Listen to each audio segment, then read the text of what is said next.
Hunger arrived every night before sleep. It settled quietly inside the small mud house at the edge of Amuka village, sitting beside the hearth like a familiar spirit that refused to leave. The roof creaked under the weight of age, and the wind carried the smell of cooked food from distant compounds, food that never reached the Okari household. Inside the house, Mama and Kuru Okari stood over a blackened pot, stirring slowly even though there was nothing inside it. The wooden spoon scraped against metal, producing a hollow sound that echoed through the room. The children watched her. They always did. Her eldest daughter, Ifioma, understood the ritual. It was not cooking, it was comfort. It was her mother's way of saying, "Hold on a little longer."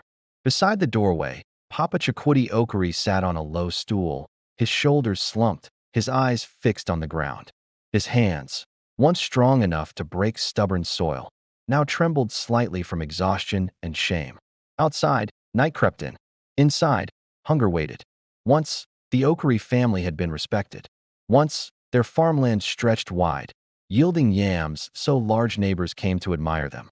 Papa Chakwudi had been known as a hard-working man, quiet, honest, dependable. But that life ended the day Chief Duramola arrived with documents, policemen, and men who suddenly claimed to be witnesses. The chief had smiled while taking the land. "You people should thank me," he had said calmly. "Development is coming." No development ever came, only poverty. The Okaris were pushed off their ancestral land, left with nothing but a small patch of dry earth that could not grow hope, let alone crops. From that day, hunger became their shadow. Night after night, the children learned to drink water before sleep to silence the pain in their stomachs. They learned to laugh without reason and cry without sound. The village noticed. Some shook their heads in pity. Some whispered that the family must be cursed.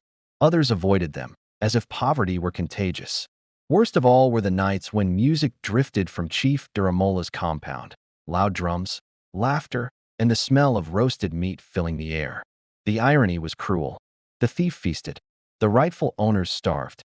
One night, rain fell gently, tapping against the roof like hesitant fingers. Mama and Kuru knelt on the floor, her wrapper soaked with tears. Her voice was barely above a whisper. "God, if you still see us, answer me. Or tell me why you have turned your face away." Papa Chakwudi sat behind her, silent. He had prayed too long to cry anymore. Then little Sola, the youngest, tugged at his mother's wrapper and asked softly, "Mama, does God know where our house is?" The room went still.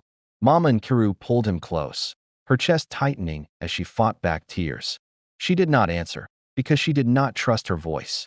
Outside, laughter exploded from the chief's compound. Inside, faith trembled. The miracle did not come with thunder or prophecy. It came with dust. At dawn, as Papa Chakwudi prepared to leave in search of work that never lasted, a dusty vehicle stopped near the village square. A woman stepped out, dressed simply but carrying herself with quiet authority. She asked a passing villager a single question. "Please," she said, "where can I find the Okari family?" When Papa Chakwudi heard his name, his heart skipped. "Why are you looking for us?" he asked cautiously. The woman smiled gently. "Because sometimes," she said, "truth sleeps where suffering lives." She introduced herself as Madame Zainab Bello, a land rights advocate from the city. Years earlier, a petition had been filed in Papa Chakwidi's name, anonymously submitted, then buried under corruption. Recently, it resurfaced, with evidence, with signatures, with proof of fraud. As she spoke, Papa Chakwidi's knees weakened.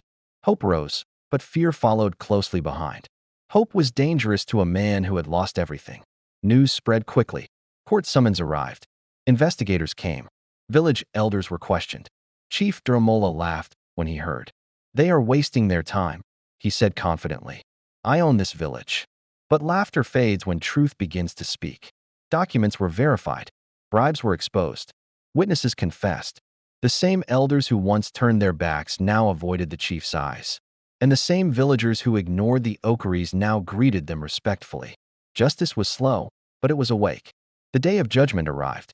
The village square was silent as the verdict was read aloud.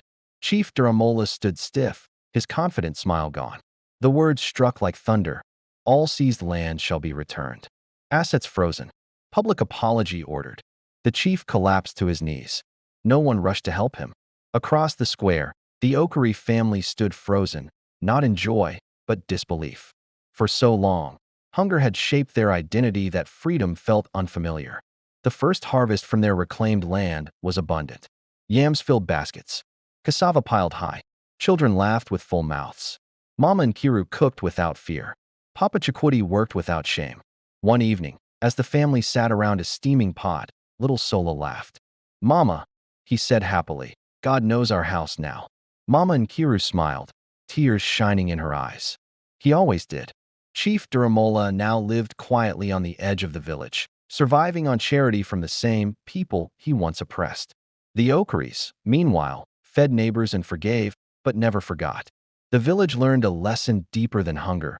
Power stolen will return. Truth buried will rise.